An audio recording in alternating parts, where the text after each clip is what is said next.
It's time now for a look at the day's top business news, and for that I'm joined in the studio by France 24's Brian Quinn. Brian, we're starting in the US, where General Motors has become the last of the big three car makers to reach a deal with striking workers. So, Haxi, the United Auto Workers Union claiming a major victory here on Monday as it announces tentative deal with GM to end 6 weeks of targeted walkout.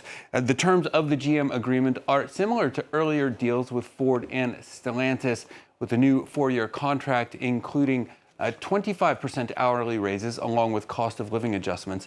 President Joe Biden hailing what he called a historic outcome as a summer of strikes across the U.S. has racked up significant progress for labor organizers. Jenny Shin has the details. After 6 weeks on the picket line, the end could finally be in sight for these General Motors workers. The United Auto Workers Union announced a tentative deal with the car manufacturer on Monday, with pay raises and better working conditions. Our bargainers did their job. They're going to present us with something, and then we get to tell them it was good enough or it wasn't. It comes after the union reached deals with Ford and Stellantis last week. The two companies agreed on a 25% general wage increase for permanent workers and cost of living adjustments that would bring their pay hikes to over 30% by the time the contracts end. The deal still needs to be ratified by workers in a vote, a process that could take 2 weeks.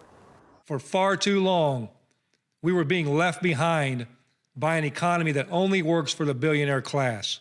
This contract is about more than just economic gains for auto workers. It's a turning point in the class war that's been raging in this country for the past 40 years. Since the union launched the strike on September 15th, workers of the Detroit Three have shown a tremendous show of force, with more than 45,000 workers out of 146,000 mobilizing at its height. Well, at the same time as he hailed that UAW deal, Joe Biden was busy unveiling what he called the most significant government action ever to ensure the safety of artificial intelligence technology.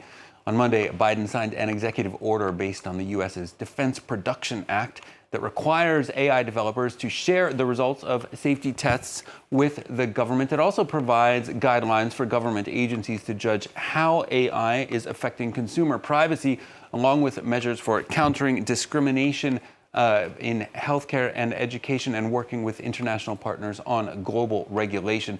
Now, the order comes as the UK is gearing up to hold a summit on AI safety later this week. Here's Joe Biden on Monday. I know you know this, but we're going to see more technological change in the next 10, maybe the next 5 years than we've seen in the last 50 years. And that's a fact. And the most consequential technology of our time, artificial intelligence, is accelerating that change. It's going to accelerate it at warp speed. AI is all around us.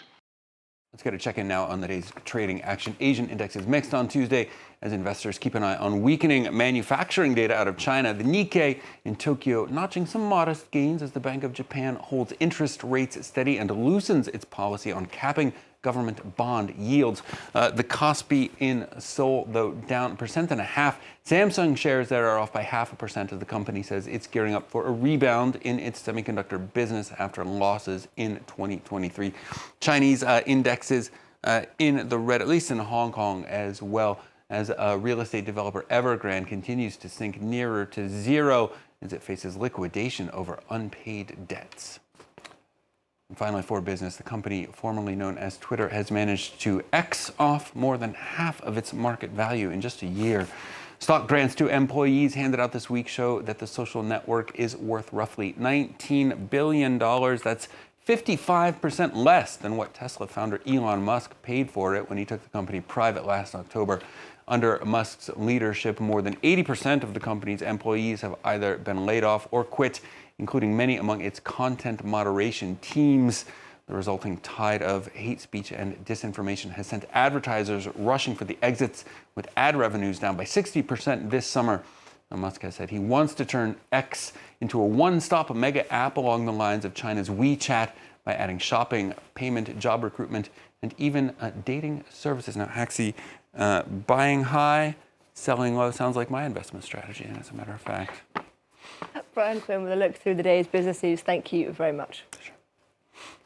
Well, that's all we have time for right now. Thank you for watching. And